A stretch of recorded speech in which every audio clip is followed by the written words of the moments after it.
Chapter 35. Michael. Generally, I find power naps highly effective in giving the body a short dose of comatization and then re-energizing upon awakening. But when I open my eyes, it's with the sudden shock of realizing I've been asleep and the disorientation of having no idea what time it is. I twist my watch and read that it's 15 minutes before the carol service is about to begin. I jump off the bed and leap onto the landing, bracing myself on the banister while my bleary eyes adjust to see Jen and my family standing by the door, wearing coats and ready to leave. "Wait for me!" "Michael, are you all right?" Mum rushes towards me. "Fine."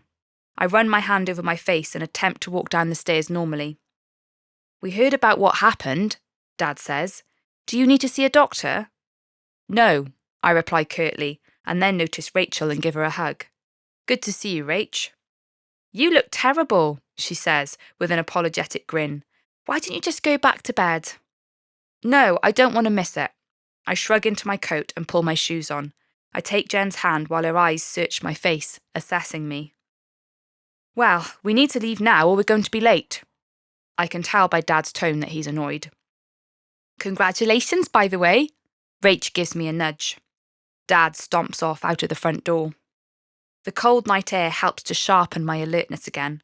I inhale deeply and look up at the distant tapestry of stars overhead. The excitement of being engaged to Jen courses through me like electricity. I squeeze her hand as the village Christmas tree just outside the church comes into view. All these familiar rituals take on new meaning now that I can share them with her. We join the funnel of people shuffling through the church doors, and Jen gives me a grin of delight as she sees the glow of hundreds of candles.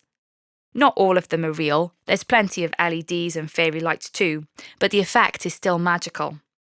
Dad mutters about being so far towards the back, but we can still hear the sound of the choir, amplified in the stone arches of the roof above. They begin with Silent Night. It sounds unearthly as their voices rise in a beautiful crescendo, and it seems spoiled when the whole congregation join in. In the hush at the end, it feels like a rare, treasured moment of peace. Every day I rush from 1 minute to the next, the hours measured by the school bell, and this kind of stillness seems impossible. Here, the quiet feels deep enough to actually penetrate my soul.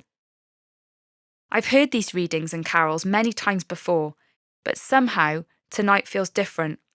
Perhaps it's the adrenaline from proposing to Jen. Perhaps it's thinking of us getting married in this very building. Tears well in my eyes, and I feel overwhelmed with the sheer beauty of life.